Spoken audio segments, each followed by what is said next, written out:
ইভটিজিংয়ের প্রতিবাদ করায় প্রকাশ্যের রাস্তায় অষ্টম শ্রেণীর ছাত্রীকে ধারালো অস্ত্র দিয়ে গলায় কোপ মেরে খুনের চেষ্টা চালানোর অভিযোগ উঠল স্থানীয় এক যুবকের বিরুদ্ধে।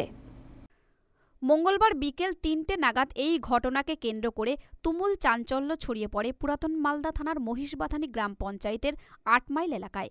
রক্তাক্ত ছাত্রী ও তার সহপাঠীদের চিৎকার শুনে আশেপাশের গ্রামবাসীরা ছুটে আসেন। অভিযুক্ত যুবককে ধাওয়া করলে এলাকা থেকে পালিয়ে যায় সে। এরপরই সংকটজনক অবস্থায় ওই ছাত্রীকে চিকিৎসার জন্য ভর্তি করানো হয়েছে মালদা মেডিকেল কলেজ ও হাসপাতালে।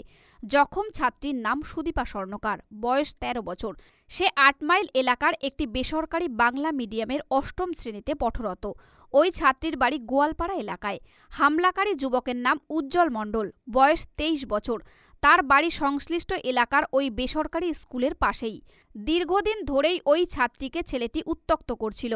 ইভটিজিংয়ের প্রতিবাদ করাতেই এই হামলার ঘটনাটি ঘটেছে বলে প্রাথমিক তদন্তে জানতে পেরেছে পুলিশ।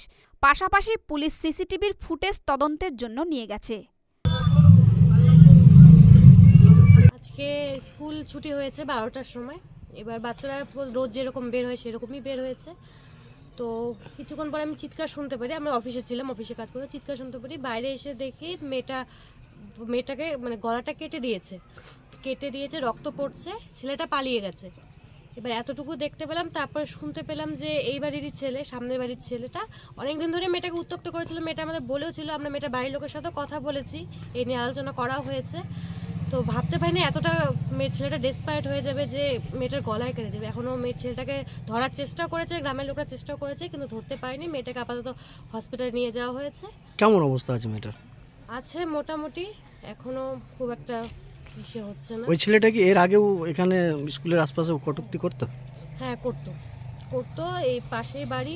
আমাকে বাচ্চারা অনেকদিন বলেছে, স্যারকেও বলেছে, অন্যান্য ম্যাডামদেরও বলেছে যে স্যার একটু ডিস্টার্ব করে ছেলেটা। তো স্যারও বলেছে, গার্জেনদেরও বলেছে, আমরাও বলেছি।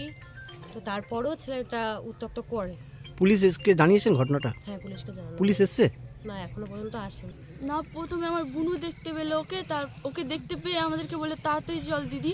তো আমরা তাড়াতাড়ি করে পা চালাচ্ছিলাম অনেক জোরে, আর ঘুরে দেখিনি। আর আমরা গল্প করতে করতে তাড়াতাড়ি করে যাচ্ছি, আর পিছন দিক থেকে এসে আর আমার বুনুর গলাতে প্রথমে ধরলো, তারপর ওকে ঘুমিয়ে চাকু দিয়ে কাটতে লেগে গেল। আর আমি অত মারছি, এত চিৎকার করছি, কেউ আসছে না। ফেলে দিয়েছিল রাস্তায়? ওকে ফেলে দিয়ে চাকুই করছে গলাতে।